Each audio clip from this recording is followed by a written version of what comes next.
Robert, there's been a lot of talk about what makes Twilight popular, what makes a lot of different things popular, but what's more rare is for something to stay popular and keep a fan base so passionate. What do you think it is about the franchise that maintains that passion in its fans so harshly? I don't know. I mean, there's such specific fans as well. I mean, you don't see, like... I mean, even with Harry Potter fans, they're extremely different in their behavior and stuff to... Like, I mean, at premieres and things, they're not... they love the stories and stuff, but it's not... I mean, almost every Twilight fan I meet is invested in every single aspect of everything. I mean, they go and they like a bunch of my friends, musicians and stuff. They go and see them all the time. Like, it's everything. They know everything about you, about your personal life, and it's a very strange. It's very strange. I don't know what it is. There's something. I think because Stephanie's writing was extremely personal to her when she first did it, and people connected to that. So I guess that's what happened. It's a very strange phenomenon, though. Now, when you're approaching Breaking Dawn, we see a different Edward than we've seen in the other films. We actually get to see you smile a bit, a little bit happy. When you guys were approaching the film, how did you want Edward to come across? How were you planning on that?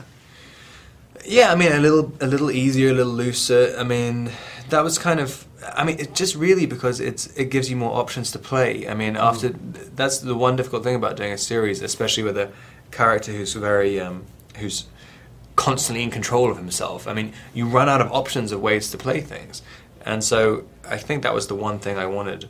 And I think it's always like all what I wanted to do in the performances have really coincided with where the stories went. So I was kind of lucky.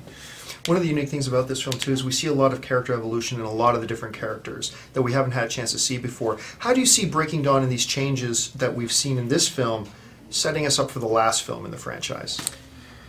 I mean, it's a strange thing because this one starts off with kind of a completion. I mean, it's and then it's broken again, and then there's a completion again at the end.